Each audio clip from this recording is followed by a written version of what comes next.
छात्र ने आत्महत्या कर ली है। हॉस्टल की 6वीं मंजिल से कूदकर उसने अपनी जान दे दी है। आईआईटी में 22 दिन में यह दूसरी घटना सामने आई है। अवसाद के चलते बताया जा रहा है कि इस छात्रा ने यह कदम उठाया है। अवसाद के कारण इस छात्र की काउंसलिंग भी चल रही थी। 2023 में अर्थ साइंस की पीएचडी में इसने दाखिला लिया था। राजस्थान के चूरू के रहने वाले थे रामस्वरूप ईशराम। ये बड़ी जानकारी आपको दे रहे हैं। और 22 दिन के भीतर 2 आत्महत्या के मामले से अब कई तरह के गंभीर सवाल भी यहाँ पर खड़े हो रहे हैं और आईआईटी कानपुर जो है वो सवालों के घेरे में आ चुका है। बड़ी जानकारी इस वक्त की, आईआईटी में 22 दिन में आत्महत्या की ये दूसरी घटना है। अवसाद के चलते बताया जा रहा है कि छात्र की काउंसलिंग भी चल रही थी। 2023 में अर्थ साइंस की पीएचडी में दाखिला लिया था राजस्थान के चूरू का रहने वाला रामस्वरूप, जिसने सुसाइड किया है। आईआईटी कानपुर में पीएचडी छात्र ने ये आत्मघाती कदम उठाया।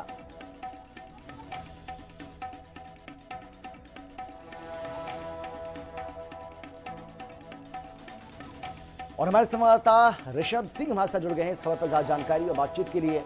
ऋषभ, बताइए, दीजिए जानकारी, क्या है ये पूरा मामला, ये भी बताइए। और इसके साथ ही किस तरीके से लगातार हम देख रहे हैं जानकारी ये मिल रही है कि 22 दिन के भीतर ये दूसरी घटना है जब एक छात्र की ओर से सुसाइड किया गया। वजह क्या रही? आपको बताऊंगा कि तो आईआईटी में सुसाइड कर रहा है और उसका मामला खुलने का नाम नहीं ले रहा है। मैं आपको बताऊंगा कि 26 महीने में इन्होंने 9 छात्रों को सुसाइड किया है। और ये जो सुसाइड है इसने किया, ये अर्थ साइंस में पीएचडी कर रहा था। उसका नाम रामस्वरूप ईशराम था और ये राजस्थान के चूरू जिले में रहने वाला था और अपने यहाँ पर जो कैंपस में रहकर वो जो है पीएचडी कर रहा था। 3 और 3 साल की बेटी के साथ जो रहता था। बताया जा रहा है कि वो काफी ज्यादा मानसिक अवसाद में चल रहा था। उसकी काउंसलिंग हो रही थी, डॉक्टर उसकी काउंसलिंग भी कर रहे थे।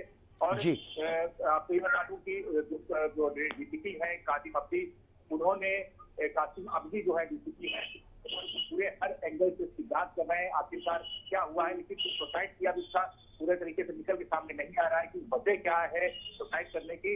लेकिन उसकी पत्नी है, जब उससे बातचीत पुलिस ने करी है तो वो बताया जा रहा है कि वो काफी समय से अवसाद में चल रहे थे, डिप्रेशन में चल रहे थे, जिसकी वजह से हो सकता है वो उन्होंने सुसाइड किया हो। और यहाँ पर एक ए बन करके एक बिल्डिंग है छात्रावास है जहाँ पर ये रहते थे, उसकी तीसरी मंजिल से उन्होंने कूद कर ये आत्महत्या करी है। और ये पहला मामला मैं आपको बताऊं नहीं है, आईआईटी में ये करीब 9वां मामला है इस तरीके का। इससे पहले प्रियंका जायसवाल थी, उन्होंने सुसाइड किया थी, जो भी जो है रिसर्च स्कॉलर थी। उसके बाद एक सैनी था छात्र, वो भी रिसर्च स्कॉलर था, उसने भी सुसाइड किया। इस तरीके के कई जो छात्र हैं जिन्होंने सुसाइड किया है और जो कारण निकल के सामने आ रहा है वो डिप्रेशन का आ रहा है, मानसिक तनाव का आ रहा है। आईआईटी में एक प्रमुख और एक बड़ी जो है संस्था है, यहाँ से जो है रिसर्च होता है, यहाँ पर रिसर्च से निकल के स्टूडेंट से बाहर जाते हैं, अच्छी अच्छी पैकेज पर नौकरी करते हैं। लेकिन जो है कानपुर आईआईटी में इस तरीके के मामले हैं वो थमने के नाम नहीं ले रहे हैं। जी ऋषभ, लेकिन आईआईटी मैनेजमेंट की तरफ से कोई प्रतिक्रिया इस पर दी गई है? उनकी तरफ से कुछ कहा गया है? आईआईटी वर्कर की तरफ से जैसा कि वो पता लगाने की पूरी तरीके से प्रयास किया, लेकिन कोई भी इस मामले पर बोलने को तैयार नहीं है। काफी ज्यादा हम लोग पूरी मीडिया जब से जो आईआईटी कैंपस में जो इसके तैयारों हैं जब से बात करते तो उन्होंने जो है कैमरे के सामने आगे साफ मना कर दिया। उन्होंने इससे इतना कहा है कि अभी जांच चल रही है, जांच के बाद ही पता चलेगा कि आखिरकार ये सुसाइड कैसे किया है। जी, बहुत धन्यवाद आपका ऋषभ। आप इस बड़ी खबर पर इसी तरीके से नजर बनाए रखिएगा। अपडेट के साथ एक बार फिर से आपके पास जरूर आएंगे, लेकिन फिलहाल एक बड़ी जानकारी